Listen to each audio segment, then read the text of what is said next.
नमस्कार दोस्तों, वेदांत सक्सेना नाम है हमारा और आप देखना शुरू कर चुके हैं वक्त क्या हुआ चैनल। दोस्तों, कोटा बूंदी लोकसभा सीट एक हॉट सीट के रूप में उभर कर सामने आई है। देश भर में इस सीट की चर्चा हो रही है और चर्चा हो भी क्यों ना, क्योंकि एक और जहां बीजेपी से तीसरी बार चुनाव लड़ रहे हैं माननीय लोकसभा अध्यक्ष ओम बिरला जी, और कभी उन्हीं के संग साथी रहे बीजेपी के बागी नेता प्रहलाद गुंजल कांग्रेस की साइड से चुनाव लड़ रहे हैं। अब दोस्तों देखना ये बहुत ज़्यादा दिलचस्प होने वाला है कि क्या माननीय लोकसभा अध्यक्ष ओम बिरला जी तीसरी बार लोकसभा चुनाव जीतकर दाऊद जी जोशी के रिकॉर्ड की बराबरी कर पाते हैं, या फिर प्रहलाद गुंजल उनके किले को ध्वस्त करते हुए दिल्ली में अपना विजयी परचम लहराते हैं। आज हमारे साथ बीजेपी और कांग्रेस से आए सम्माननीय नेतागण और ज्योतिषाचार्य राजनीतिक विश्लेषण करने जा रहे हैं। चलिए हम इस शो का सिलसिला आगे बढ़ाते हैं और इनसे जानने की कोशिश करते हैं कि इनका मत और रुझान किस ओर जा रहा है। नमस्कार सर। सर, अपना परिचय आप अपने कमल मुख से दीजिए। पंकज मेहता, बीजेपी। सर, आपका परिचय। देवेंद्र चौधरी, बीजेपी। सर, अपना परिचय। राजेंद्र शुक्ला, ज्योतिषाचार्य। शाहिद मुल्तानी, चेयरमैन मदरसा बोर्ड कोटा जिला, कांग्रेस। मंजू चौधरी, शहर जिला सचिव हूँ कांग्रेस पार्टी से। राम अवतार बागड़ी, कांग्रेस। नरेंद्र सिंह हाड़ा, मंडल अध्यक्ष तलवंडी कोटा दक्षिण। तो दोस्तों अब शो को हम आगे बढ़ाते हैं। पंकज मेहता जी से हम पहला सवाल करने जा रहे हैं। सर, मैं आपसे जानना चाहता हूं कि कांग्रेस प्रत्याशी ने आपत्ति जताई है कि भारतीय जनता पार्टी के उम्मीदवार ने यूआईटी को दबाव में लेकर धर्मपुरा स्थित गौशाला के मालिक को नोटिस जारी कर दिया है। कितनी सच्चाई है सर इन बातों में? गुंजल जी का आरोप बेबुनियाद है। इस प्रकरण से लोकसभा अध्यक्ष माननीय ओम बिरला जी का कोई लेना देना नहीं है। सरकारी विभाग निष्पक्ष रूप से हमेशा अपना काम करते आए हैं, चाहे कांग्रेस का शासन हो चाहे बीजेपी का शासन हो। कांग्रेस के शासन में भी कार्रवाई हुई है और बीजेपी के शासन में भी कार्रवाई होगी। गलत गलत होगा रहेगा और सही सही रहेगा। अगर कहीं गलती नहीं है तो किसी को डरने की आवश्यकता नहीं है, और अगर गलती है तो बच नहीं सकते। सरकारी एजेंसी को अपना काम सही ढंग से करने की स्वतंत्रता होनी चाहिए और वो निश्चित रूप से अपनी सही दिशा में काम करे, ये बहुत आवश्यक है। नहीं, देखिए, आरोप तो बेबुनियाद नहीं हो सकता क्योंकि गौशाला काफ़ी टाइम से संचालित है। पहली चीज़ तो ये निकल के आती है।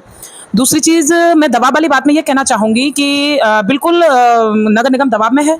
अगर दबाव में नहीं होता तो दक्षिण के जो महापौर हैं वो शायद इतनी जल्दी कांग्रेस को छोड़ करके बीजेपी में जाने वाले नहीं थे। तो कहीं ना कहीं निश्चित रूप से ये चीज़ साबित करती है कि दबाव में है। सरकारी एजेंसियों पर पूरी बिरला टीम का, मैं तो कहती हूँ पूरी बीजेपी का दबाव है।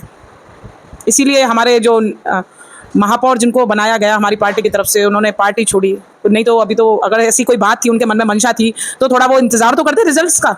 तो निश्चित सी बात है, दबाव में है सरकारी दबाव की आप बात करें। ये अक्सर आपकी पार्टी आरोप लगाती है कि भारतीय जनता पार्टी जो अच्छे कैंडिडेट्स होते हैं कांग्रेस के अंदर, उनको दबाव में लेती है, वॉशिंग मशीन में डालती है और उनके ऊपर जितने आरोप होते हैं सब साफ होके और वो बीजेपी ज्वाइन कर लेते हैं। बिल्कुल, वो बीजेपी पार्टी ने एक एजेंडा चला रखा है इन दिनों कि उनको जो भी कोई देखिए, जो राजनीति में होता है थोड़ा ऊंच नीच तो सबके साथ होती है, लेकिन दिक्कत क्या है कि ये डराते हैं, धमकाते हैं। ईडी, क्योंकि ईडी इनकी है, सब कुछ इनकी है, इनका है। तो अब व्यक्ति ये सोचता है कि ठीक है, कोई बात नहीं, अगर हमारी पूरी रेपुटेशन खराब होगी उसकी बजाय तो हम पार्टी चेंज करके उनके पास चले जाते हैं। और उनके पास जाने के बाद आदमी वॉशिंग मशीन में धुल जाता है। आमीन पठान जी को देख लीजिए आप। मैं एक मसला लेती हूँ कि क्या कांग्रेस में आने से पहले वो बीजेपी में ही थे, तो तब क्या उनके ये फार्म हाउस से तब क्यों नहीं टूटे, उनके तब उनके ऊपर संज्ञान क्यों नहीं लिया गया? अब दूसरी बात, हमारे जो फिलहाल जो कोटा बूंदी लोकसभा क्षेत्र के हमारे प्रत्याशी हैं प्रहलाद गुंजल जी, आज से कितने सालों से वो तो इस बीजेपी पार्टी में है, तब ये सारे क्वेश्चन, ये क्रैशर वगैरह उस टाइम पर क्यों नहीं उठे? यही सब चीजें शो करती हैं कि ये ईडी के दबाव में किसी भी नेता पर ईडी का डालते हैं डर। और निश्चित सी बात है, हर आदमी ये सोचता है कि चलो मेरा थोड़ा बहुत राजनीतिक कैरियर है तो मेरी छवि खराब ना हो, तो चले जाते हैं। बात यही है। सर, आप क्या एनकाउंटर करना चाहेंगे इनकी बात पर? ईडी कहाँ आ गई यहाँ? ये तो लोकल एजेंसियों का मसला है। यूआईटी और नगर निगम ने हमेशा कार्रवाई की है, चाहे कांग्रेस का शासन था चाहे बीजेपी का शासन। कांग्रेस के शासन में भी कार्रवाई हुई है, जमीनें बेदखल कराई गई है। इन एजेंसियों को हमें राजनीतिक चश्मे से नहीं देखना चाहिए। डरता वो है जो गलत काम करता है। पंडित जी, मैं आपसे ये जानना चाहूँगा, अब हमने दोनों पक्षों का जो मत है वो जान लिया। पंकज मेहता जी का कहना यह है कि जो गलत है उसके साथ यूआईटी क्या जितनी भी एजेंसीज़ हैं वो उसको पनिश करेंगी और इसमें सरकार का कुछ हस्तक्षेप नहीं है। मंजू चौधरी जी ये कह रही हैं कि प्रहलाद गुंजल जी पिछले 40 साल से बीजेपी में थे, तब तो बीजेपी को ये नहीं दिखा कि भाई इनकी गौशाला अवैध है या जो ज़मीन पर जो चल रहा है क्रशर वो अवैध है। आपकी ज्योतिष विद्या क्या कहती है? न्याय प्रणाली का सहारा लेना चाहिए। यदि कुछ ऐसा है तो इसके लिए कोर्ट के दरवाजे खुले हुए हैं, न्याय प्रणाली का सहारा लेना चाहिए। अच्छा, जिस दिन चुनाव हुआ या जो भी डेटा आपके पास में है दोनों ही कैंडिडेट्स का, प्रहलाद गुंजल जी कांग्रेस से और ओम बिरला जी बीजेपी से, किस नेता को आप दिल्ली जाते हुए देख रहे हैं? देखो साहब, आपने मुझे ओम बिरला जी का जो टाइम टेबल, बर्थ का टाइम टेबल नोट करवाया, 4 दिसंबर 1962, सुबह 5 बजे AM, जन्म कोटा। इसके अनुसार मैं थोड़ा भ्रमित हूँ। भ्रमित इसलिए हूँ कि इसके अनुसार तुला लग्न का उनका जन्म है और लग्न पर शुक्र बैठा है, और उनका रंग बिल्कुल मैडम जी के जैसा गोर वर्ण होना चाहिए, लेकिन वह सांवले हैं। पंकज मेहता जी, आपके तो काफ़ी पुराने मित्र हैं, वो हो सकता है बचपन के लंगोटे यार भी रहे हो, तो बचपन में क्या गोरे थे वो, नहीं, या फिर राजनीति करते करते तपस्या करते करते काले हो गए? टाइम दिया है, और जो जिस हिसाब से ये कह रहे हैं, मैं हो सकता है इसमें कुछ ना कुछ सुधार की गुंजाइश है। उनकी डेट ऑफ बर्थ को लेकर कंफ्यूजन है, क्योंकि विकिपीडिया पे डेट ऑफ बर्थ अलग दे रखी है, नवंबर दे रखी है, इसमें दिसंबर। पर जो हमारी रिसर्च है और जितने पंडितों से हमने कांटेक्ट किया और जो पुराने इंटरव्यूज़ हैं, उसके आधार पे हमें ये डेटा मिला। आप इस डेटा के आधार पे बताइए कि कौन सा कैंडिडेट जीतने जा रहा है। मेरे पास जो डेटा उपलब्ध है उसके अनुसार ओम जी चुनाव हार रहे हैं, क्योंकि इस डेटा के अनुसार बुध की महादशा में राहु की अंतर्दशा चल रही है, और राहु की अंतर्दशा में आदमी पद से हटता है, विजय प्राप्त नहीं करता। हम पंडित जी की बात से सहमत नहीं है। राहु वो कारक ग्रह है जो व्यक्ति को प्रधानमंत्री बनाता है। चंद्रशेखर जी इसके उदाहरण हैं, और निश्चित रूप से ओम बिरला जी चुनाव 1.5 लाख मतों से अधिक मतों से जीतेंगे, ये सुनिश्चित है। और एक कुंडली और है आपके पास, उसका भी खुलासा कर दीजिए। प्रहलाद गुंजल जी की सिर्फ डेट है, हाँ। और डेट के आधार पर कुंडली नहीं हो सकती। विपक्ष के नेताओं की पूरी जानकारी रहते हैं मैडम ये। और धर्मपुरा का जन्म है। ठीक है। हाँ, अरे हाँ, धर्मपुरा का जन्म है, और यदि कुंडली ना हो, देखो कुंडली का सही टाइम तो सटीक भविष्यवाणी करता है, और 4 जून को रिजल्ट आएगा, 4 जून 2024 को। उस दिन की जो कुंडली है उसमें वृष लग्न की कुंडली सुबह सुबह आएगी, तो अपन तो 4 जून को लेते हुए यदि प्रश्न कुंडली से, लग्न कुंडली से फलादेश करते हैं, तो ओम जी चुनाव जीत रहे हैं। अच्छा, ओम बिरला चुनाव जीत रहे हैं। प्रश्न कुंडली के आधार पर 4 जून को जो कुंडली आएगी उसमें उनकी कुंडली बढ़िया है, वृष लग्न की कुंडली है, और 10वें घर में शनि स्वग्रही होकर के बैठा है, क्योंकि शनि राजयोग दिलाता है, और ओम बिरला उस दिन की कुंडली के आधार पर चुनाव जीत रहे हैं। और उनकी जो कुंडली आपने मुझे अवेलेबल करवाई उसमें बुध में राहु चल रहा है, और राहु उच्च का नहीं है, स्वग्रही नहीं है, इसलिए यदि उस कुंडली को सही माना, उस टाइम टेबल को सही माना जाए तो वो चुनाव हार रहे हैं। लेकिन मैं सेटिस्फाई नहीं हूं, क्योंकि तुला लग्न का जन्म और तुला लग्न पे स्वग्रही शुक्र बेटा हो तो इंसान का कलर बिल्कुल अंग्रेज के जैसा हो, और ओम जी का कलर अंग्रेज के जैसा नहीं है, सांवला कलर है। और मैं शुरू से ही उनको देखा है, मैं पाटनपोल का रहने वाला हूं, तो उनको इसी रंग में देखा है। गुंजल साहब के जो डेट ऑफ बर्थ के हिसाब से आपने पूरा राजनीतिक विश्लेषण किया, क्या कुछ इसके अंदर? खाली डेट ऑफ बर्थ के आधार पर विश्लेषण नहीं किया जा सकता। बर्थ प्लेस भी आपके पास है सर? बर्थ प्लेस धर्मपुरा है, लेकिन उसमें टाइम टेबल नहीं है। और राशि भी आपके पास में, कन्या राशि? राशि तो कन्या राशि है। हाँ, तो उसके आधार पे कुछ बताइए। उसके आधार पर तो 50-50 चांसेज है। अच्छा, और सही फलादेश करने के लिए आदमी का सही टाइम हो तो बिल्कुल एक्यूरेट फलादेश होता है। ये पंकज जी बैठे हैं, मेरे मित्र हैं, परम मित्र हैं, और इनको मैंने लिख करके दे रखा है कि आप कोई चुनाव नहीं जीत सकते, आप मनोनीत हो सकते हो, आप यूआईटी के चेयरमैन बन सकते हो, आप राज्यसभा के सदस्य बन सकते हो, ये मैंने लिख करके दे रखा है। पंडित जी हैं आपके। चलिए, हाँ। मेरा कर्म में ज्यादा विश्वास है, और कर्म के आधार पर ही निर्णय होते हैं। अगर हम पुरुषार्थ करें तो बड़े से बड़े लक्ष्य को साध सकते हैं। मामा जी, मैं आपसे एक सवाल करना चाहता हूँ। नहीं, 2 मिनट। मेरा आपसे एक सवाल है कि आप पहले कांग्रेस में थे, राखी गौतम जी के काफ़ी करीबी रहे हैं। राखी गौतम जी ने अभी हाल ही के अंदर KEDL के जो कर्मचारी हैं और जो CEO हैं शांतनु भट्टाचार्य, उनको ये खुली चेतावनी दी है कि अगर बिजली कटौती की समस्या का समाधान नहीं हुआ तो मैं इस कंपनी में ताला लगवा दूंगी। 2 बार विधायक का चुनाव हारने के बावजूद उनकी इस तरह की क्लिष्ट वाणी एक नेता को शोभा देती है? जब कांग्रेस की सरकार थी, जब भी कटौती होती थी, जब क्यों नहीं ताले लगवाए हैं? जब तो मैडम ने मीटर के लिए बोला था, राखी जी ने, कि मैं मीटर है, जितने भी मीटर उतार के फेंक दो, कोई बिल नहीं आएगा।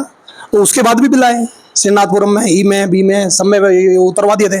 वो लोग बेचारे परेशान हुए और पेनल्टी सहित उनको भुगतान करना पड़ा। तो जब कांग्रेस की सरकार थी, जब करते ना विरोध, आज विरोध करने से क्या फ़ायदा?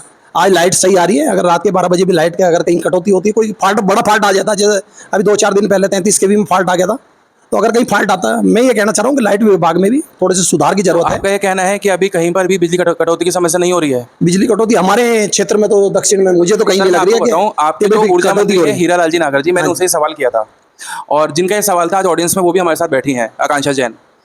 उनके घर पर पिछले 7 दिन से रात को 11 बजे से लेकर 5 बजे तक लाइट की कटौती होती है, निरंतर हो रही है। और सिर्फ उन्हीं के घर पर नहीं, अगर उनका घर देखा जाए तो चलो आप यूँ कह दो कि फॉल्ट हो सकता है कोई, पर पूरे गोपाल विहार फर्स्ट और सेकंड के अंदर। इसके लिए मैं ये कह रहा हूँ कि अगर वोल्टेज की कमी है, कई बार क्या होता है कि वोल्टेज की वजह से जो अपने तार हैं वो जल जाते हैं तकनीकी खराबी के कारण। मेरे यहाँ भी फॉल्ट हुआ, लेकिन मैंने अगले दिन शिकायत करी आईएन को, और आईएन ने सुबह लोड चेक कराया और लोड को बराबर डिवाइड कर दिया। जब लोड डिवाइड हो जाएगा बराबर, एक फेस पे ज़्यादा लोड है, एक पे कम है, तो आप शिकायत करो वहाँ और उसको बताओ कि भी ये फेस रोज जा रहा है। सर एक्चुअली शिकायत हमने करी है ना, हीरा लाल जी से भी करी, विधायक जी से भी करी, फिर हम जब ओम अडवाणी जी हैं गुमानपुरा से, पूर्व पार्षद, उनसे जब हमने इस मसले के बारे में बात करी, तो उन्होंने कहा कि अरे कहीं मत जाओ, छोटे भाई साहब के पास जाओ। तो छोटे भाई साहब किसी राजनीतिक पद पर नहीं है, क्या वो विधायक से भी ज़्यादा पावरफुल है कि अगर विधायक की सुनवाई नहीं हो रही तो छोटे भाई साहब की सुनवाई हो जाएगी अधिकारियों के बीच में? छोटे भाई साहब भी नेतृत्व करते हैं। ओम भाई साहब दिल्ली रहते हैं, यहाँ का जो देख रेख करते हैं वो छोटा भाई साहब करते हैं, हरिकिशन बिल्ला जी। और जो भी लोग जाते हैं उनकी समस्या का हल निकालने की तुरंत प्रभाव से हल निकालते हैं। इसलिए आदमी छोटे भाई साहब का नाम लेता है कि छोटे भाई साहब से मिल लो तो तुरंत काम हो जाए। हाँ, कुछ कहना चाह रहे हैं? मेरी समझ से राजनीतिक कार्यकर्ता से ज़्यादा महत्वपूर्ण सामाजिक कार्यकर्ता है। उसका दायरा भी बड़ा होता है, उसकी सोच भी बड़ी होती है और उसका कार्यक्षेत्र भी व्यापक होता है। इसलिए हरिकिशन जी बिरला एक सामाजिक कार्यकर्ता के नाते आम जन की समस्याओं के समाधान के लिए तत्पर रहते हैं और त्वरित गति से समाधान करते हैं। सर आपका क्या इसके ऊपर एनकाउंटर है? क्योंकि जो हमारा चैनल ये बातें जब सुनता है तो हम बड़े मतलब अचंभित हो जाते हैं कि एक विधायक, एक मंत्री क्या इतने हल्के हो जाते हैं किसी राजनीतिक परिवार के आगे, कि अगर उस राजनीतिक परिवार से आदेश होगा तो समस्या का हल होगा उस विधानसभा क्षेत्र में, अदरवाइज विधायक और मंत्री जो हैं वो कुछ नहीं कर पाते। देखो, कांग्रेस सरकार थी जब शांति धारीवाल जी थे, तो धारीवाल जी के टाइम पर कभी कोई इतनी कटौती नहीं हुई। आज जो कटौती हुई है 5-5 घंटे, जिसके दूध डेयरी पे भी मैं गया, जो दूध लेके गया, दूध खराब हो गया। सारे डेयरी पे टनों से दूध खराब हुआ है, लेकिन 5-5 घंटे कांग्रेस के राज में कभी कटौती नहीं हुई जितनी भारतीय जनता पार्टी में हो रही है। अभी ये जो नेता है, देखो जैसे ओम जी बिरला है, उनके भाई संभाल रहे हैं, ऐसे इसी तरह से धारीवाल जी तो कोई काम तो करता ही है। उनका जो पुत्र है वो कोटा को संभालते हैं, वो तो ये तो होता ही है, सभी करते हैं। तो क्योंकि नेता पर बाहर काम कर रहा है तो संभालेगा। तो लेकिन धारीवाल जी के टाइम पे ऐसी कोई दिक्कत कभी नहीं आई, और न इस तरह की गुंडागर्दी हुई कि उसको बंद कर दो और उसको पेश लगा दो। कांग्रेस के राज में ऐसा नहीं होता है। जिस तरह की जो घटनाएं हो रही है ये गलत है, नहीं होना चाहिए। प्रहलाद गुंजल जी के साथ में कई गाँव में गया, मेरा दिल कह रहा है प्रहलाद गुंजल जी चुनाव जीत रहे हैं, हम दुआ कर रहे हैं। गांव में हर आदमियों ने, और भारतीय जनता पार्टी के लोग भी मेरे मित्र हैं, मैं व्यापार संघ से भी जुड़ा हुआ हूँ, वो भी यूँ कह रहे हैं कि हमने भी वोट प्रहलाद गुंजल जी को दिया है। तो गुंजल साहब चुनाव जीत रहे हैं, चेंज होना चाहिए। और जो हिंदू मुस्लिम ये आम आदमी सब जानते हैं, इस हिंदू मुस्लिम को खत्म करके व्यापार की तरफ ध्यान दिया जाए। व्यापार कैसे आज गरीबों को देखो, मैं व्यापार, मेरे छवि लग रही है रोज, गरीबों का जो हाल है, गरीब मर रहे हैं रोड पे। कल भी एक जना गुमानपुरा मर गया, कोई साधन नहीं है उनका बैठने का, लेटने का, कोई कूलर लगा दिया जाए, कोई साधन नहीं है। लेकिन धारीवाल जी ने जगह जगह टेंट लगाकर, कूलर लगाकर ये कार्य किया। तो हम तो जो करेगा उसका तो बोलेंगे सही ना। सर मेरा आपसे ये सवाल है कि जब हम लास्ट टाइम हम मिले थे सर से, तो सर ने हमें यूँ कहा था कि कांग्रेस की मूल पूंजी समाप्त हो चुकी है, उनके पास चुनाव लड़ने के लिए सफिशिएंट फंड नहीं है। अब राहुल गांधी जी पूरे देश भर के अंदर जनता को संबोधित करते हुए कह रहे हैं कि मैं 8,500 रुपये महालक्ष्मी योजना के तहत हर एक महिला के खाते में ठकाठक डालूंगा, और ये रकम करीब 1 लाख रुपये होगी साल की। तो मैं करोड़पति लाख महिलाएं बनाना चाहता हूँ। तो ये फिर पैसा कहाँ से आया? एक तरफ तो कांग्रेस यूँ कहती है कि हमारे खाते सीज कर दिए गए लोकसभा चुनाव के दौरान, तो ये आदरणीय राहुल जी ने जो 4000 किलोमीटर की यात्रा की है, ये सराहनीय कदम है उनका। और जब जब भी यात्राएं हुई है, महात्मा गांधी से लेकर विनोबा भावे से लेकर जब भी यात्रा हुई है, उसमें एक अजीब सा परिवर्तन हुआ है। और ऐसा परिवर्तन हुआ है जो पूरे देश ने देखा है कि महात्मा गांधी जी की यात्राएं और राहुल जी की यात्रा लगभग बराबर सी है। और आपको निवेदन करूं कि राहुल जी की यात्रा से बहुत ज़बरदस्त बदलाव आया है। रही पैसे की बात, तो फ्रीज कर दिए, पैसे तो फ्रीज कर दिए। फ्रीज कर दिए, तो 2 महीने में ऐसा क्या काम कर दिया आपने? या फिर आप कौन बनेगा करोड़पति में चले गए कि आपके पार्टी में इतना पैसा आ गया कि आप 8,500 रुपये बांट रहे हैं हर महीने हर एक महिला को? अब उनकी प्लानिंग है।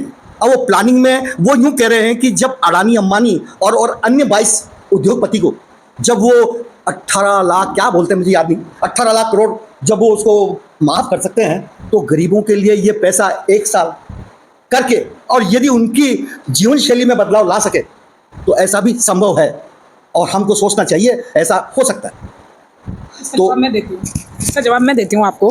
मोदी जी का जो ड्रेस कॉस्ट्यूम होता है उस पर इतना खर्च होता है, उसी पैसे से 8,500 बांट दिया जा सकता है, क्योंकि राहुल जी तो एक टी शर्ट में रहते हैं और वो टी शर्ट में भी बड़े चर्चित रहते हैं। मैम, राहुल गांधी जी की टी शर्ट का भी फ्लिपकार्ट पे सर्च करिएगा, उसमें कितने जीरो लगे हुए हैं हम नहीं गिन पाएंगे। उनकी टी शर्ट पे अगर पानी भी गिरता है ना तो वो तुरंत सूख जाता है। जो भी है, लेकिन टी शर्ट तो एक ही है ना। रोज रोज कॉस्ट्यूम तो नहीं चेंज होते ना, उनके कॉस्ट्यूम तो ड्रेस डिजाइनर के द्वारा चेंज किए जाते हैं। खाने के कुछ और होते हैं, खाने के कुछ और होते हैं। राहुल गांधी जी का रहन सहन किस तरह का है, क्या है, इस विवाद में जाने की आवश्यकता नहीं है।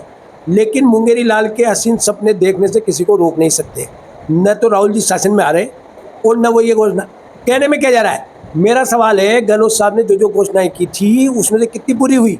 चुनाव के 6 महीने पहले उन्होंने जो घोषणाएं की, चाहे वो मोबाइल बांटने की हो, चाहे महिलाओं को फ्री पैसे देने की बात हो, बेरोजगारी भत्ता देने की बात हो, कहाँ पूरी हुई? अभी कहाँ हुई? तो इन सब चीजों के तो हम भी प्रलोभन में आए थे। 2014 के जो चुनाव थे तो उसमें एक नारा था, अच्छे दिन आने वाले हैं। तो अच्छे लोगों की मनोदशाएं बहक गई, कुछ कांग्रेसियों की विचारधारा भी चेंज हुई कि शायद अच्छे दिन आएंगे। अब देखिए ना, अच्छे दिन, इससे बड़ा जुमला क्या हो सकता है? अच्छे दिन मंडल कर रहे हैं। हमने तो यहाँ 8,000 रुपए देने की बात की है, हम तो 15 लाख रुपए आने का इंतजार कर रहे हैं। मुंगेरी लाल के हसीन सपने भाजपा दिखाती है, कांग्रेस धरातल पे काम करती है। 15 लाख का तो हम भी वेट कर रहे हैं, हमारे भी थोड़ा चैनल को फाइनेंस हो जाएगा।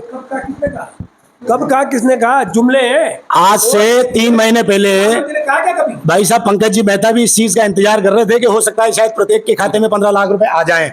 और अगर बात करें मामा चौधरी जी की, तो 5-7 साल 10 साल पहले ये भी यही इंतजार कर रहे थे कि भाई हो सकता है कि किसी के खाते में 15 लाख आ जाए, तो हम भी ट्राई करें, आगे हमारे लोगों की मदद कर सके।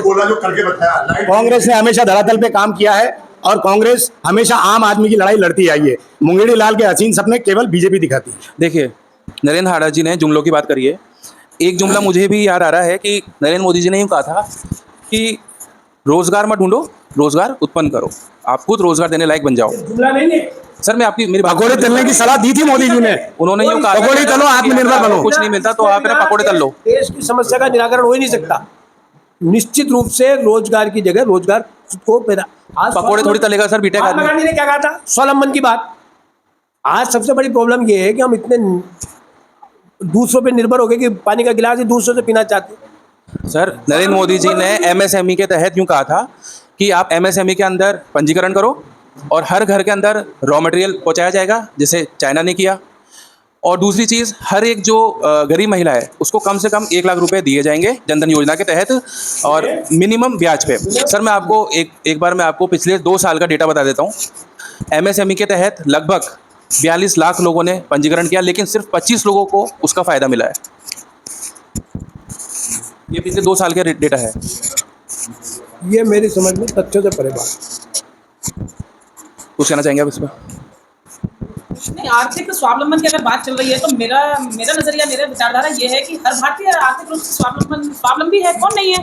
कौन सी ऐसी गवर्नमेंट है किसी भी, चलिए आप हम एक राजनीति के क्षेत्र से अलग उठ के बात करें तो कौन सी ऐसी गवर्नमेंट है जो जनता को सीधे रोटी सब्जी दाल ये मुहैया कराती है। प्रत्येक व्यक्ति मेहनती होता है और मेहनत करने के आधार पर ये सब कुछ वो कांग्रेस ने तो किया है। और कांग्रेस को कांग्रेस ने धरातल तो किया पे कांग्रेस ने। कांग्रेस गरीब लोगों की एक इलाज पार्टी है। इलाज फ्री हुआ, लोग मर जाते थे।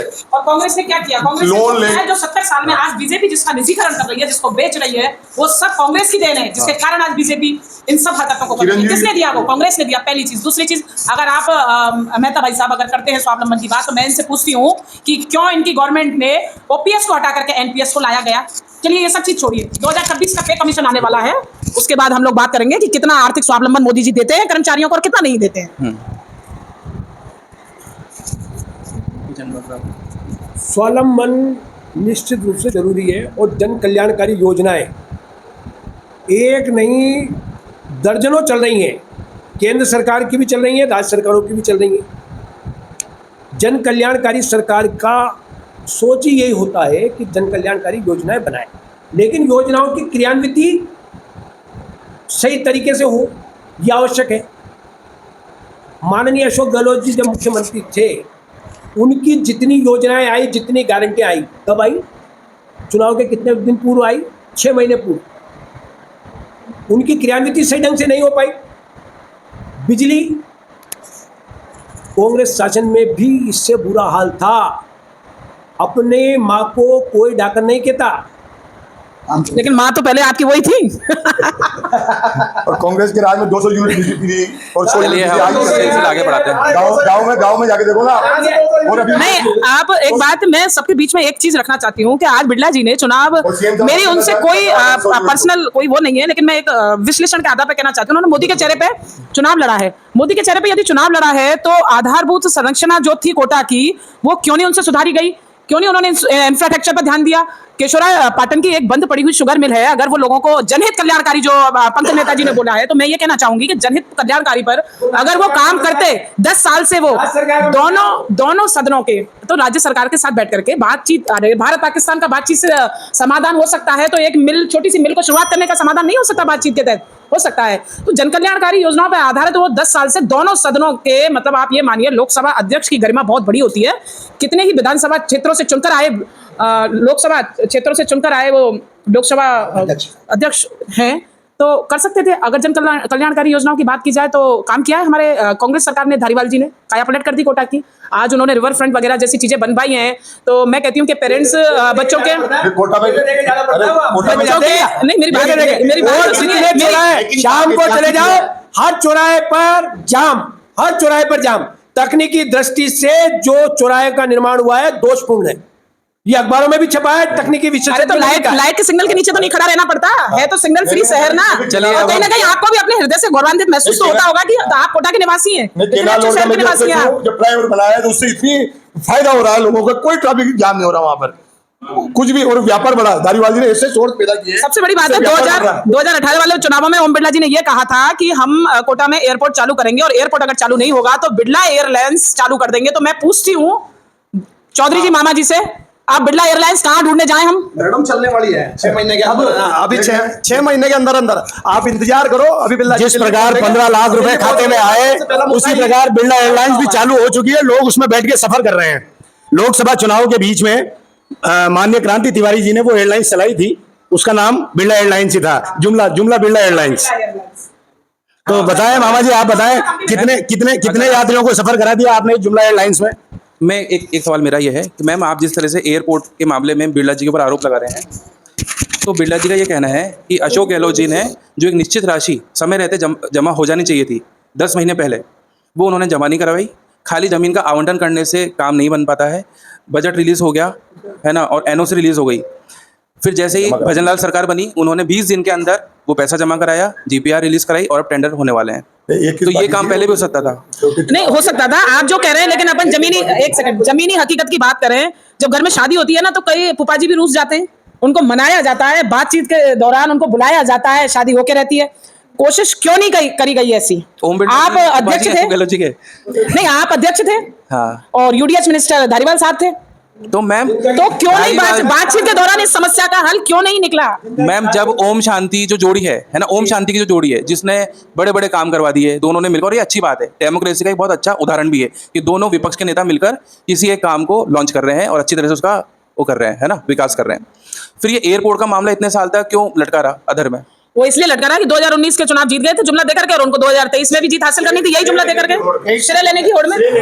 क्रांति तिवारी जी ने हमें ये कहा कि बिरला जी चाहते तो वो इतने उच्चतम पद पे बैठे हैं कि उनकी बात कोई भी नहीं डालता, है ना, तीसरे नंबर की ताकत है वो, पर उनको सिर्फ श्रेय लेना था कि भाई मेरे नाम की पट्टी लगे एयरपोर्ट पे। मैं ये कहती हूँ एक काम बता दो बिरला जी का इस शहर के लिए जो सराहनीय हो, बोले तो सही। आपके पास सर वो तो ये कह नहीं स्टेशन का मसला तो स्टेशन का वो भी कहना धारीवाल जी ने बनाया स्टेशन भी। नहीं स्टेशन का मसला तो ऐसा है कि स्मार्ट स्टेशन की श्रेणी में ये आया गया है, हम रेलवे डिपार्टमेंट से ही हैं, इसलिए मैं इस बात को कह रही हूँ। मैम देखिए बिरला जी ने सुपोषित माँ अभियान की शुरुआत भी करी थी। हाँ। सुपोषित माँ अभियान के तहत जो कुपोषित बच्चे थे या जो गर्भवती महिलाएं थी उनको राशन के किट बांटे गए, मेडिसिन बांटी गई, तो कुछ सराहनीय काम तो करे हैं बिरला जी ने। नहीं मेरी बात सुनिए, मुझे बड़ी हंसी आती है इस प्रश्न पे। एक बार हमारे डिबेट के बीच में ये प्रश्न पहले भी चल चुका है, तो हंसी इसलिए आती है कि कितनी ही एनजीओ है और कितनी ही सरकारी संस्थाएं हैं बहुत अच्छे तरीके से बेहतरीन तरीके से ये सुशोभित वाला काम और ये मतलब ये खाने के पैकेट MBS तीमारदारों को बंटवाना, ये सब तो संस्थाएं करती हैं।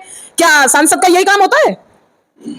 मैम फिर आप कहते हैं कि सांसद स्थानीय मुद्दों पे ध्यान नहीं देते, अब वो बेचारे कर रहे हैं तो आप नहीं, स्थानीय मुद्दा था एयरपोर्ट, कोई बड़ी नहीं एयरपोर्ट की बात नहीं कर रहा मैं। जैसे अभी हम बात कर रहे थे कि जो बच्चे कुपोषित बच्चे हैं या फिर अगर सफाई की बात ले ली जाए तो ये तो स्थानीय उसमें तो कई स्थानीय है, लेकिन इसमें कई एनजीओ वगैरह ऑलरेडी काम कर रही हैं। आपको तो वो काम करना चाहिए था, शुगर मिल को चालू करते, कोई फैक्ट्री डलवाते, यहाँ लोगों को व्यापार बढ़ाया क्या आपने, या आर्थिक संरचना को कुंजल जी बार बार ये बोल चुके हैं। मामा जी के लिए धारीवाल जी बोले क्या, कभी बोले क्या 40 साल के राजनीतिक इतिहास में धारीवाल जी सांसद रहे, कभी नहीं बोले। अच्छा आपके तो वो संगसाथी रहे, आपके तो संगसाथी रहे, कभी आपने नहीं कहा लो धारीवाल जी अपनी शुगर मिल दे जाते हैं? अरे हमने तो अशोक गहलोत जी से बात की है, जो चीफ मिनिस्टर दशरथ जी हमारे साथ थे, हमने उनको मिलाया कि कैसा पटन शुगर मिल के प्रतिनिधियों को। ये प्रश्न इस बात का नहीं है, रहा सवाल सामाजिक सरोकार से। हर जनप्रतिनिधि को, हर सामाजिक और राजनीतिक कार्यकर्ता को सामाजिक सरोकार में अपने भूमिका का निर्वहन करना चाहिए। ओम बिरला जी जिस तरह की पहल कर रहे हैं वो स्वागत योग्य है। राजनीति से ऊपर उठकर उनके इस कदम की सराहना करनी चाहिए। आज कोटा में भीषण गर्मी है, आलोचना की जा सकती है, प्रेस कॉन्फ्रेंस लेके अपनी बात की जा सकती है, लेकिन क्या अपने कार्यकर्ताओं को यह नहीं कहा जा सकता कि आप सामाजिक सरोकार से जुड़ो? आज ओम बिरला जी की पहल पर शहर में अनेक गतिविधियां चल रही हैं और ये गतिविधियां सबको करनी चाहिए। राजनीतिक और सामाजिक कार्यकर्ता का ये दायित्व बनता है, इसको हमें राजनीति से ऊपर उठकर सोचना चाहिए ताकि अन्य लोग भी उससे प्रेरित हों। हम सबका फर्ज बनता है, धर्म बनता है, कर्तव्य बनता है। कोटा में 50 जगह पर आज प्याऊ लग रही है, शरबत पिलाया जा रहा है, कांग्रेस के कार्यकर्ता पिला रहे हैं रोज अखबार में फोटो। शायद मुल्तानी लगातार चालू गलत बात, वहाँ कांग्रेस के कार्यकर्ता से अरे कहा रामपुरा में कौन कह रहा है? ऐसा है और व्यापारी, मैं व्यापारी भी हूँ, जब व्यापारी भी हूँ, वो लगातार शरबत चालू है और गरीबों की करना चाहिए, ये तो पुण्य का काम है।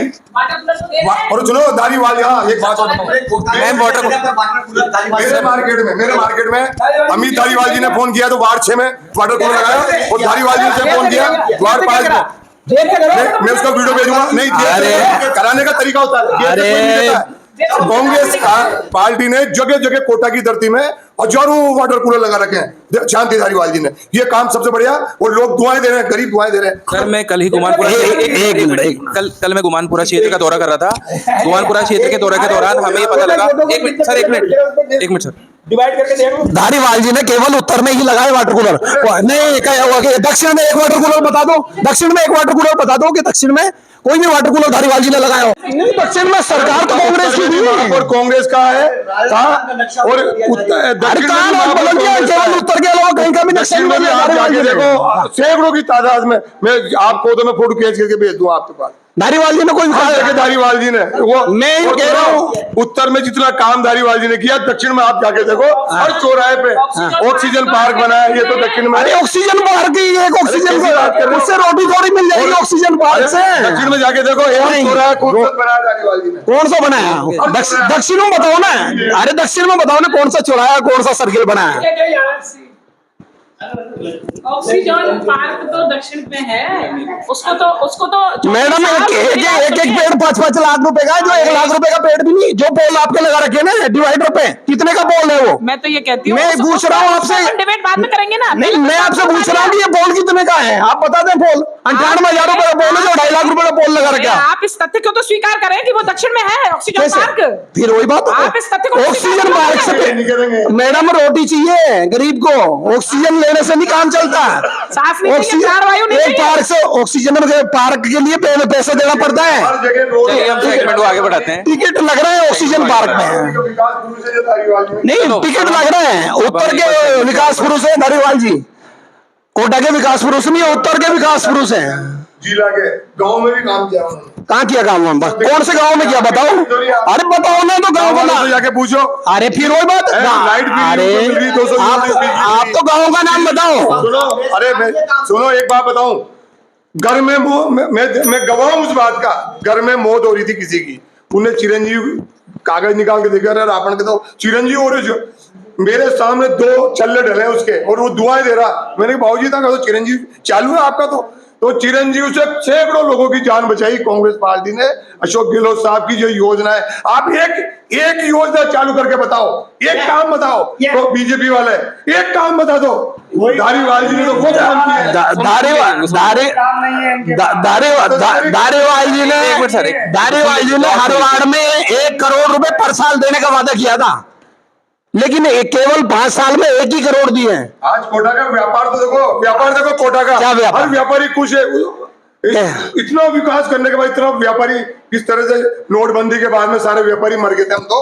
हाँ। लेकिन जब कांग्रेस सरकार आई तो शांति धारीवाल जी ने कोटा का उद्धार किया, इतना खूबसूरत बनाया। उठा दिल से पूछो, हम व्यापारियों से दिल से हम दुआएं देते हैं उनको। और कोटा में इतना व्यापार बढ़ रहा है, हमारा व्यापार बढ़ रहा है, तो भूखे मरने की जरूरत है। आपको तो देना ही पड़ेगा, धन्यवाद। कोटा के व्यापार पूरा आज कोटा व्यापार महासंघ से पूछो। धारीवाल जी को और माननीय धारीवाल जी को और अशोक गहलोत साहब को बहुत उनके सराहनीय काम रहे हैं। और वो ऐसे काम रहे जो कि लोगों के लिए जन कल्याणकारी योजनाएं उनकी थी, और वो ऐसी योजनाएं थी जो जन जन के हित में काम आती थी। धारीवाल जी ने पूरा कोटा को नहीं, उत्तर को नहीं, पूरे राजस्थान को यूडीएच मंत्री जी ने एक बहुत अच्छे मुकाम पे पहुंचाया है। और जगह जगह पर आप जहां देखो, जयपुर देखो, जोधपुर देखो, उदयपुर देखो, कोटा देखो, आप चलिए अब हम 1 मिनट बता, दक्षिण का तो उठा लो ना, आप तो दूर क्यों जा रहे पूरा राजस्थान का? लोन लेकर मकान क्या किया? गिरवे रखे, एक पार्क के लेकिन सर, ये योजना से सर मेरा 1 मिनट सर। मैं ये कह रही हूँ, अगर आप जो कह रहे हैं कि हमारी कांग्रेस सरकार ने या गहलोत सरकार ने काम नहीं किया, तो मैं रुकिए, आप मेरी बात पहले पूरी होने दीजिएगा। तो मैं इनसे ये पूछना चाहती हूँ कि बिरला जी के चेहरे पर चुनाव क्यों नहीं लड़ा? मोदी जी का चेहरा क्यों छाया रहा? आप भी राहुल गांधी के चेहरे पे चुनाव लड़ लो ना, हम कब मने कर रहे हैं? तो लड़ते हैं। हाँ तो अभी रिजल्ट है मैडम, अभी 4 तारीख को रिजल्ट का पता लग जाएगा कि रिजल्ट क्या रहेगा। क्या रिजल्ट का पता लग जाएगा कि रिजल्ट क्या रहेगा? गहलोत जी, एक मामा जी, पर्ची सरकार नहीं चलती, पर्ची से सरकार नहीं चल, चलता है। कोई नहीं चलता। 10-10, 15-15 महीने भर तक सरकार नहीं बनी आपकी कई राज्यों में। मामा जी 1 मिनट, बहस बहुत गर्म हो रही है, तो अब हम इस चीज़ को थोड़ा नेशनल लेवल पे ले जाते हैं, है ना, इंटरनेशनल लेवल पे। ठीक है, देखो अभी कुछ देर पहले आपने पाकिस्तान का नाम लिया था, है ना, तो ये एक नेशनल थ्रेट का मामला है। गुंजल साहब बिरला जी के ऊपर ये आरोप लगाते हैं कि जो फॉर्च्यूनर गाड़ी का पास उन्होंने पार्लियामेंट में बनवा रखा है, वो जो गाड़ी है वो दाऊद इब्राहिम के जो दोस्त हैं जोशी गुटके वाला, उन्होंने गिफ्ट करी थी वो गाड़ी। तो उस चीज़ का संज्ञान लेना चाहिए। और अमित शाह जी से उन्होंने ये सवाल भी किया था कि जब भी आप कोटा आएँ। और सर एक चीज़ और, क्या ओम बिरला जी, जो आप कह रहे हैं कि ओम बिरला जी इतने उच्चतम पद पे बैठे हैं, वो जो चाहें जिस तरह से चाहें काम करवा सकते हैं, उन्होंने इतनी योजनाएं बनाई हैं, सब कुछ है, विकास किया है, तो क्या ओम बिरला जी चुनाव में इतना हल्का खुद को महसूस कर रहे थे कि एक स्टार प्रचारक खुद होने के बावजूद उनको गृह मंत्री को बुलाना पड़ा? मैं ये दोनों सवाल को जवाब से चाहता हूँ। देखो, एक बड़ा नेता कहीं भी आ सकता है। आज अमित शाह जी हैं, अमित शाह जी पूरे हिंदुस्तान में सभाएं किए, तो वही सभाएं कोटा में भी की है। ऐसा नहीं है कि यहाँ पर्टिकुलर बुलाया गया हो, तो पहले से ही तय था कि अमित शाह जी आएंगे, और अमित शाह जी आए, प्रचार करके गए। पार्टी का प्रचार है। आप भी राहुल गांधी जी को बुला लेते हैं, हमने तो मना नहीं करी कि राहुल गांधी जी को मत बुलाओ। खुद ने प्रहलाद जी ने मना कर दी कि राहुल गांधी को मत बुलाओ, नहीं तो और गड़बड़ हो जाएगी। माननीय लोकसभा अध्यक्ष जी भयंकर रूप से घबराए हुए थे। चुनाव प्रचार बीच में छोड़कर वो दिल्ली गए बुलाना तो वो मोदी जी को चाहते थे, मगर मोदी जी ने आने से मना कर दिया, तो वो बड़ी मुश्किल से मना के अमित शाह जी को लाए। इतने घबराए हुए हैं, इस घबराहट का परिचय आपको कोटा शहर की जनता से मिल जाएगा और आने वाले परिणाम 4 जून को पता लग जाएगा। दाऊद के सवाल का जवाब दीजिए आप। और निश्चित रूप से इनकी सांठगांठ है, जब भी तो वो गाड़ी इनके पास आई। दाऊद के पार्टनरों से इनका क्या लेना देना, और उनके पार्टनर के माध्यम से इनको गाड़ी गिफ्ट करना, उससे क्या लेना देना? भाई आप अगर किसी इंटरनेशनल क्रिमिनल के पार्टनर की गिफ्ट की हुई गाड़ी चला रहे हैं, आप इतने देश के सर्वोच्च पद पे बैठे हुए हैं, आप दीजिए इसका जवाब। कहां से आई गाड़ी, क्यों लिया आपने गाड़ी, क्यों घूमे उसकी गाड़ी में? अगर आपका उनसे कोई संबंध नहीं है तो वो गाड़ी कहां से आई, दीजिए जवाब। देखो, नेता है, बीच में धारीवाल जी का भी आया था, कोई भी कहीं भी खड़ा होकर फोटो खिंचा सकता है। उसका नेता ये कि टारगेट नहीं रहता उसका नेता का, कि ये गुंडा है, बदमाश, कोई भी आके कभी भी किसी टाइम खड़ा हो सकता है। उसका गलत उपयोग कर ले। मगर गिफ्ट आप गिफ्टेड गाड़ी में लगातार घूम रहे हैं, नहीं। उस पे वीआईपी पास लगा हुआ है, वो गाड़ी संसद में चल रही है। साहब, अगर संसद में कोई व्यक्ति जाता है, मेटल डिटेक्टर से ऊपर से नीचे तक जांच होती है, कौन सा वाहन कहां से आया इसकी जांच की जाती है। आप उस पे वीआईपी पास लगा के घूम रहे हैं और आप कह रहे हैं उन्होंने कहा कि भाई कुछ नहीं, किसी ने भेज दी होगी। आप उसको परमानेंट चला रहे हैं। आज से 3 महीने पहले दोनों एक ही पार्टी के सदस्य थे, ठीक है ना? तो वो कहते हैं ना, यारों का याराना, तो यार की खामियां और यार की राज तो यार ही जानता है, तो कहीं ना कहीं राज तो है। देखो मैडम, इस बारे में तो मैं ज्यादा नहीं कहना चाहता। 4 तारीख को सारा क्लियर हो जाएगा। आपकी 4 तारीख को सारा क्लियर, 4 तारीख को क्लियर हो जाएगा कि रिजल्ट क्या रहेगा। आपके हमारे घर से अभी कुछ नहीं होता, सब पेटी में पैक है। और 4 तारीख आउट ऑफ पॉइंट नहीं जाइए, सब्जेक्ट पे रहिए। क्या आप भी मुस्कुराए इस बात पे, यार का याराना? नहीं तो यार का यार आना तो पहला जी, ओम जी और तीनों एक साथ चुनाव लड़ रहे थे, भवानी सिंह जी, तो दोस्त तो थे ही सही। कहीं ना कहीं तो लीक हुआ है ना राज है, तभी तो उन्होंने सिर्फ गाड़ी पर बात दागी है, नहीं तो बात तो यहाँ की चीज पे भी की जा सकती थी, कोटा के विकास को लेकर किसी चीज। देखो, ये तो राजनीतिक मुद्दे हैं, उठते रहते हैं, इससे कोई फर्क नहीं पड़ने वाला। सर, मुद्दा नहीं है। अभी मैडम ने जैसे भारत पाकिस्तान की बात वालों को जेल हो चुकी है, गुटके वालों को जेल हो चुकी है इस चीज के संबंध के अंदर, जोशी गुटके वालों को। आरोप तो बिरला जी को है, आरोप तो बिरला जी के ऊपर है कि ये आप जब लोकसभा अध्यक्ष हैं तो नेशनल थ्रेट के मामले में आप कैसे फंस सकते हैं। परमिशन लेनी पड़ती है, नहीं बोल पाएगा। मैं क्या कह रहा हूँ, कोई परमिशन नहीं लेनी पड़ रही है, ना ही कोई परमिशन की जरूरत है। क्या छोटे जी हमारे नेता हैं, भी नेता है हमारे, यहाँ का सारा वो देखते हैं छोटे जी, वो कोई बुराई नहीं है ना। आखिरी सवाल आप लोगों से है, नेता है, मंत्री को भी कोई काम आपके खुद के कांग्रेस के नेता भी उनके पास जाते हैं, ऐसी बात नहीं, आपस में डिस्कस करते हैं, किसी मुद्दे को लेकर डिस्कस होती है। अरे भाई साहब, तो मिलकर आपस में। मैं आपको दिल्ली बता दूं, दिल्ली के लिए भाजपा के मंत्री और विधायकों को छोटे भाई साहब के पास जाना पड़ता है। नरेंद्र जी के लिए कोई काम करने के लिए उनकी परमिशन की प्रथम आवश्यकता। नरेंद्र जी, मैं दिल्ली में बता दूं, आपके कांग्रेस के अच्छे नेता ओम बिरला जी से डिस्कस करते हैं, बात करते हैं, बैठते हैं, चर्चा करते हैं। अभी किन विषयों पे चर्चा करते हैं, वो उनकी पर्सनल वो है। व्यक्तिगत मिलना अलग चीज है, हम में भी कोई बात करना अलग चीज है। व्यक्तिगत मिलना और भाईचारा अलग चीज है, और पॉलिटिकल फील्ड अलग है। तो वो लोकसभा अध्यक्ष है, तो उनकी अपनी गरिमा है। चौधरी साहब को नहीं, मेरी बात सुनिए। चौधरी साहब को थोड़ी सी जानकारी क्या है, कम है। लोकसभा प्रत्याशी मीन सांसद 9 विधानसभा सीटों को लेकर के ऊपर बना होता है, 9 विधायक उसके अंडर में होते हैं। वो किसी भी हमारे यहाँ 9 है, 8 है, 8 है कोटा बूंदी में, ठीक है ना? तो वो 8 विधायकों के हेड हैं। तो पार्टी कोई भी हो, विधायक को मिलना पड़ेगा, इसमें कौन सी बात है? तो इसमें आप ये इसमें आप ये नहीं कह सकते, एलिगेशन नहीं लगा सकते।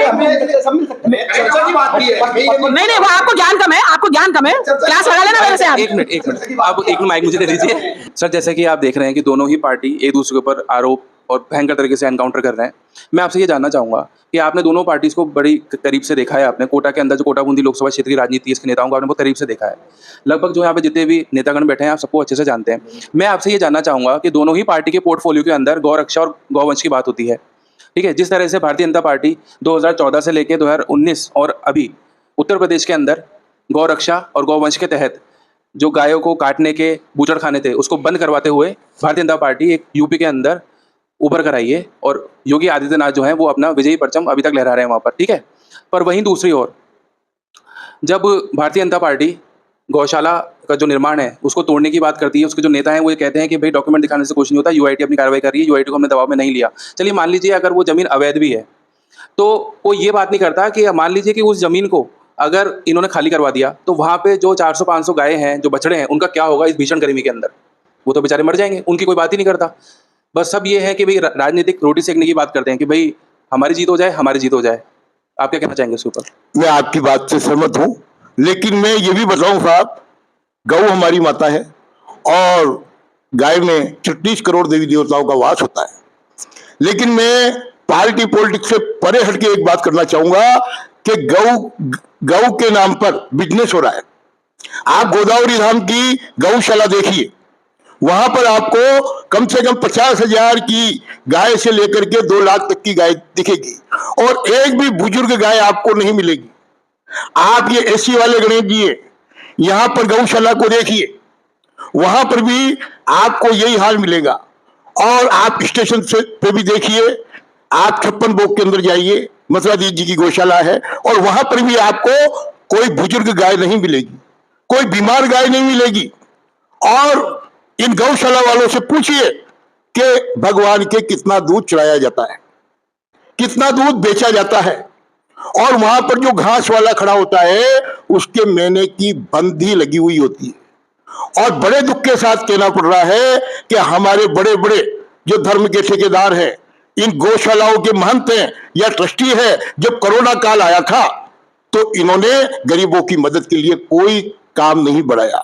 हम ये तो कहते हैं कि चौराहे पर घास नहीं डालना चाहिए, लेकिन आप चौराहे पर चढ़ती हुई गौ माता को देखिए, वहां आपको बुजुर्ग गौ माता मिलेगी जो बिल्कुल बुजुर्ग होगी। और मेरा ये मानना है साहब कि मैं बंदा धर्मपुरा तो नहीं गया, झूठ नहीं बोलूं, लेकिन मेरा ये कहना है कि स्टेशन से लेकर के श्रीनाथपुरम तक की गौशालाओं में एक भी गौशाला ऐसी नजर नहीं आई जिसमें बुजुर्ग गाय हो, जिसमें बीमार गाय हो, जिसमें गायों का इलाज होता हो। और मैं लोगों से यही कहता हूं, आपको यदि चारा डालना है तो जहां पर बुजुर्ग गाय हो, जहां पर बीमार गाय हो, और आप चौराहे पे देखिए, चौराहे पे आपको बुजुर्ग गाय मिलेगी, बीमार गाय मिलेगी। और हमें बुजुर्ग गायों को देखभाल करना चाहिए। और ये उसी प्रकार से हो रहा है जिस प्रकार से हम माता पिता जो बुजुर्ग हो गए उनको घर पे नहीं रखना चाहते वो अच्छे परिवार, उसी प्रकार से जो ये बड़ी बड़ी गौशालाएं हैं इनमें एक भी बुजुर्ग गाय नहीं मिलेगी। वही गाय मिलेगी जो दूध देती है 40 किलो, जो दूध देती है 25 किलो, जो दूध देती है 20 किलो।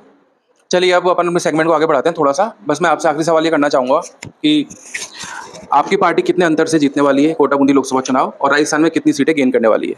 माइक पास कर दीजिए। देखो सटीक तो कोई बता नहीं सकता, अनुमान केवल लगाया जा सकता है। कोटा बूंदी लोकसभा क्षेत्र से हमारी जीत होगी, निश्चित होगी और कम अंतर से होगी।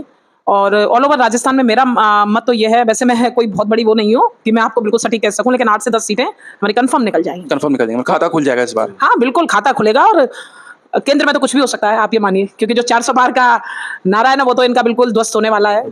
पुलवामा हमले में 400 ग्राम ग्रेनेड कहाँ से आई आज तक पता नहीं चला इन लोगों को, लेकिन है ना चौधरी साहब आपकी पार्टी को ये पता चल जाती है कि 400 सीट आ रही है। मैं आपको बताना चाहूंगा कि ये जो जुमला इनका चुनाव से पहले चला था, लोकसभा इलेक्शन से पहले, ये कह रहे थे हम 400 बार 400 बार 400 बार। केवल मोदी जी के चेहरे को लेके सभी कैंडिडेट्स ने, किसी ने मेहनत तो नहीं करी मगर उनके चेहरे को बनाने का प्रयास पूरा करा, और उस प्रयास के आधार पर ये 400 बार करते करते अब 250 बार 300 अंदर इस प्रकार के विकल्प पे आ गए हैं। बात करें हम राजस्थान की तो हम 10 से 12 सीटें लेके विजयी हो रहे हैं, और बात करें अगर हम लोकसभा सीट की तो 1 लाख वोटों से अधिक मतों से यहां से प्रहलाद जी गुंजल कांग्रेस से विजयी होंगे और दिल्ली पहुंचेंगे। माइक पास। चाहिए तो नरेंद्र जी मेरे मित्र हैं, मैं कह रहा हूँ नरेंद्र जी अभी 3 दिन और ठहर जाओ, 4 तारीख को आप और हम सब मिलेंगे, जो भी होगा दूध का दूध और पानी का पानी सामने आ जाएगा। और राजस्थान में लगभग 21-22 सीटें भाजपा यहाँ से जीतेगी, और ओम जी बिरला यहाँ से दिल्ली जीत के जाएंगे। आपने सभी को बुलाया, इसके लिए बहुत बहुत धन्यवाद। पवन बेनीवाल जी तो नीतीश कुमार जी के पचिनों पर चल रहे हैं कि पिछली बार भारतीय जनता पार्टी की हवा चल रही थी, वो उस ओर चले गए, तो अभी माना जाए कि भाई कांग्रेस की हवा चल रही है। बिल्कुल, राजनीति में कोई व्यक्तिगत ना ही तो दोस्त होता और ना ही दुश्मन होता। बेनीवाल जी हैं, बेनीवाल जी आज से पिछले विधानसभा चुनाव में अपनी पूरी ताकत लगाई थी, लेकिन 2 ही सीट जीत पाए थे विधानसभा में। बेनीवाल जी अच्छे आदमी हैं, मैं ये नहीं कह रहा बेनीवाल जी, लेकिन कहीं ना कहीं बेनीवाल जी ने सरकार के साथ थे उस टाइम, जो किसानों का आंदोलन चला था उस टाइम इस्तीफा दे दिया था। अब उसके बाद क्या स्थिति क्या परिस्थिति प्रहलाद जी से मिलने की उनकी बन रही है या आगे की क्या प्लान है, अब ये तो आने वाला रिजल्ट ही तय करेगा 4 तारीख के बाद क्या होगा और क्या नहीं होगा। ये एक आगाज है और संकेत है कि केंद्र में एनडीए गठबंधन की जगह इंडिया गठबंधन की सरकार बन सकती है। ये इस चीज का संकेत है। ठीक, मैडम को भी पूरा विश्वास नहीं है, बन सकती है। हम कह रहे हैं इंडिया गठबंधन तो मैडम, इंडिया गठबंधन तो आ जाए ना कल आए। अच्छा, एक चीज बताइए कि अगर इंडिया अभी गठबंधन आज आ जाता है तो फिर 1 तारीख को 6 बजे बाद रिजल्ट सामने आया, मीडिया बताने लग जाएगी। मामा चौधरी जी की बात तो सुनिए कि आज आए या कल नहीं आए। मैं कहती हूँ राजनीति में कुछ भी स्थायी नहीं होता, कुछ भी सटीक नहीं होता, लेकिन आप बड़े सटीकता के साथ कह रहे हैं कि आज आए ना कल आए। इसका मतलब कहीं ना कहीं तो दाल में काला है, जो आपकी बातों से शो होता है। देखो नरेंद्र मोदी जी प्रधानमंत्री बनेंगे तीसरी बार और ये 4 तारीख को साबित हो जाएगा। दौरान ईवीएम मशीन 2 घंटे के लिए रुक गई थी। बलराजगंज जो गुंजल साहब है उन्होंने स्कॉर्पियो रुकवाई अपनी, ड्राइवर को बोला कि रुक मैं अंदर देख के आता हूँ। अंदर वो गए, 2 घंटे तक ईवीएम बंद पड़ी हुई थी। उन्होंने चुनाव आयोग को भी इस बारे में जानकारी दी। ये पहली बार पूरे देश में जो लोकसभा चुनाव हुआ है उसमें पहली घटना ऐसी कि 2 घंटे के लिए ईवीएम बंद रहना, और इसकी जांच पड़ताल बहुत पहले से चालू हो जाती है कि टेस्टिंग चालू हो जाती है। सारा इंडिया हाथों में है। एक ईवीएम बंद होने से कुछ नहीं होता, ये तो इलेक्ट्रॉनिक चीजें हैं, बंद हो सकती है। तो बंद होने का मतलब ये थोड़ी कि वोट को ट्रांसफर करने का मूड हो या कुछ हो, वो तो और इलेक्ट्रॉनिक चीजें हैं मान ली, लेकिन इलेक्ट्रॉनिक चीजों में डाटा पहले से भी फीड कर दिया जाता है। इस बात को भी आप मानिए। मैडम ये तो अभी 4 तारीख के बाद आप यही कहोगे कि तो इसी में खराबी है, ईवीएम में खराबी है। आप 4 तारीख के बाद यही कहोगे कि ईवीएम में खराबी है।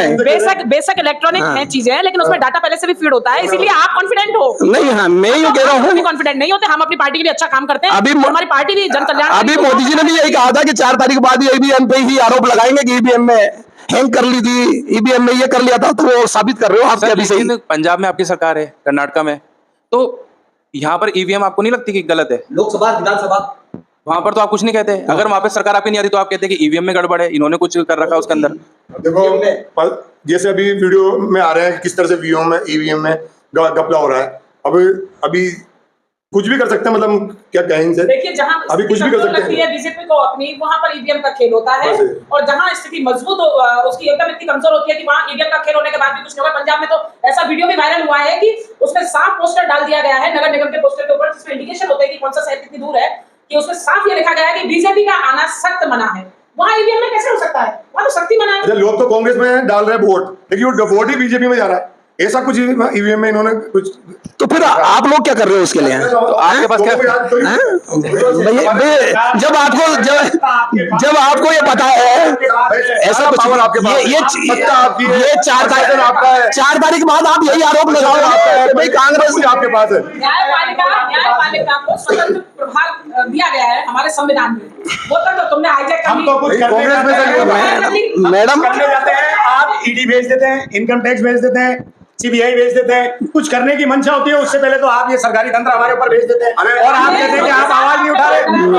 और जो इस आवाज से डर जाता है वो भाजपा ज्वाइन कर लेता है। सुनिए, डराते हैं, बिल्कुल निश्चित सी बात है। मंजू चौधरी हूँ, सह जिला कांग्रेस कमेटी में सचिव हूँ। मुझे भी पिछले महीना मार्च में बेहद डराने की कोशिश करी, नाम मैं सार्वजनिक नहीं करूंगी, लेकिन वो मेरी दबंगाई का कारण था कि मेरे गलेवान तक कोई पहुंच नहीं पाया। वाकई में आप मानिए इस बात को, और आप नहीं मानते, मैं दावे के साथ कहती हूँ कि डराया जाता है कांग्रेस कार्यकर्ता। कांग्रेस छोड़ के जा रहे हैं, नहीं तो ऐसा हो जाएगा। आ जाओ, ऐसा हो जाएगा, आ जाओ। किस कारण भाजपा में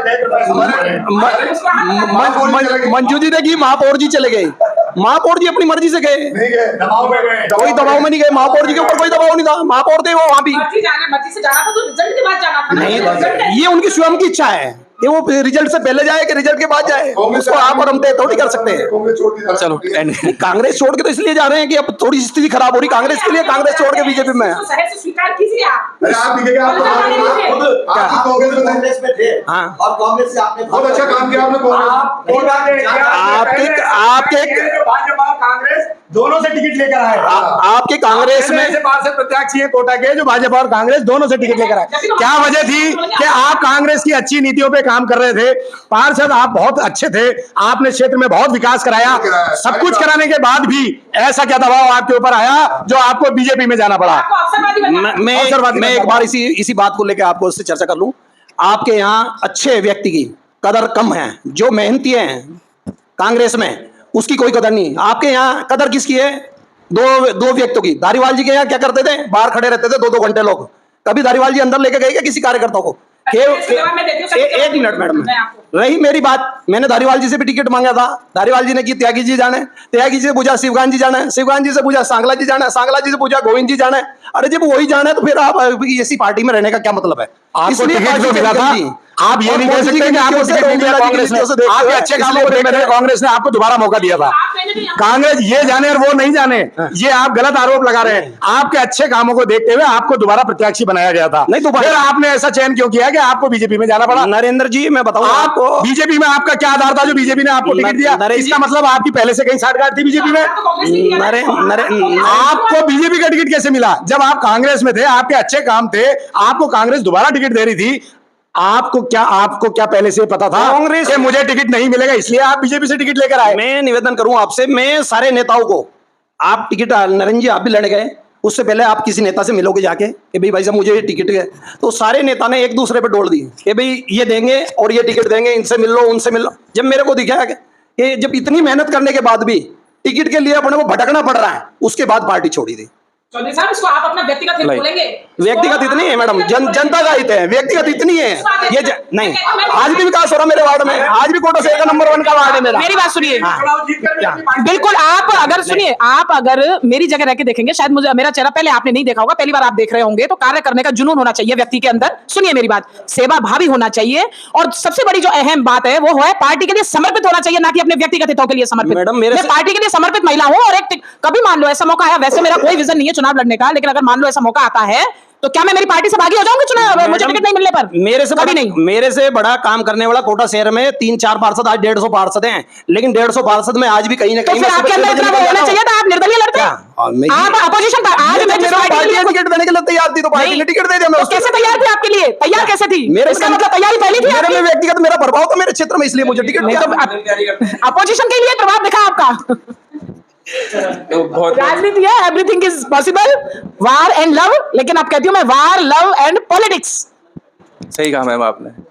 तो दोस्तों, अब हम इस शो का समापन करते हैं, और आज बहुत ज़्यादा मज़ा आया हमें बीजेपी और कांग्रेस के दोनों ही लीडर्स के साथ बातचीत करके। राजनीतिक विश्लेषण हुआ, ज्योतिष के आधार पर पंडित जी ने हमें बताया कि ओम बिरला जी का चुनाव जीतना इस बार थोड़ा जो चांसेस हैं वो कम लग रहे हैं, और गुंजल साहब के ज़्यादा लग रहे हैं, जो भी इनके पास डेटा उपलब्ध है उसके हिसाब से। तो दोस्तों, आज इस शो का समापन करते हैं, मिलते हैं अगले शो में। वक्त की आवाज़ चैनल को लाइक शेयर सब्सक्राइब करना ना भूलें। धन्यवाद।